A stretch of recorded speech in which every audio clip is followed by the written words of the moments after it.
इन्ना इलैहि राजिऊन। हम उसी की जानिब से आए हैं और हमारी बाज़गश्त भी उसी की तरफ है। ये ज़िंदगी एक हकीकत है जो मौत में आज नहीं कल तब्दील हो जाएगी, और हमें और आपको जिस मरहले से दो चार हो रहे हैं, इसी से हमें और आपको भी दो चार होना है।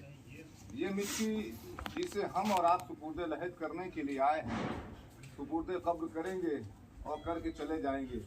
लेकिन अजीज़ों, अभी इस मिट्टी को, अभी इस जनाजे को बशक्ल ताबूत में रख के घर से बाहर लाए।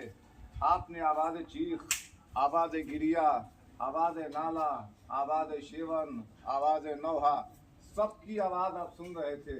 लेकिन आप इंसाफ से बताइए कि उन आवाज़ों को सुनने के बाद आपके दिल में दर्द महसूस हो रहा था, या बेचैनी महसूस हो रही थी, या कभी ज़हन इस तरफ भी मायल हो रहा था कि जो लोग रो रहे हैं चल के उनकी आवाज़ को दबा दिया जाए, चल के उन्हें खामोश कर दिया जाए।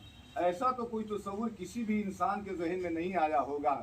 जब भी आवाज़ चीख निकल रही होगी, गिरिए की आवाज़ बुलंद हो रही होगी, हर इंसान के जहन में तस्वुर आ रहा होगा उसके घर में बेचैनी है, उसके घर में मुस्तरिब है, उसके घर के लोग परेशान हैं। क्यों? इसलिए कि एक मिट्टी हो गई है।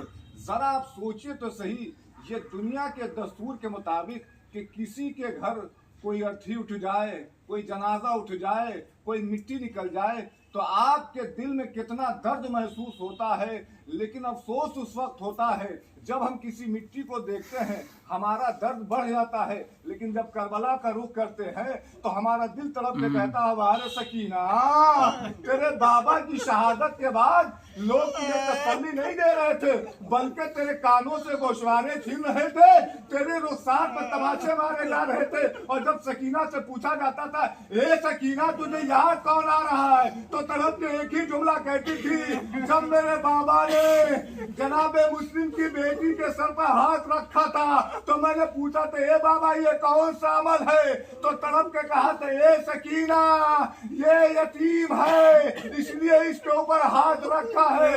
सकीना ने पूछा, बाबा यतीमी किसे कहते हैं?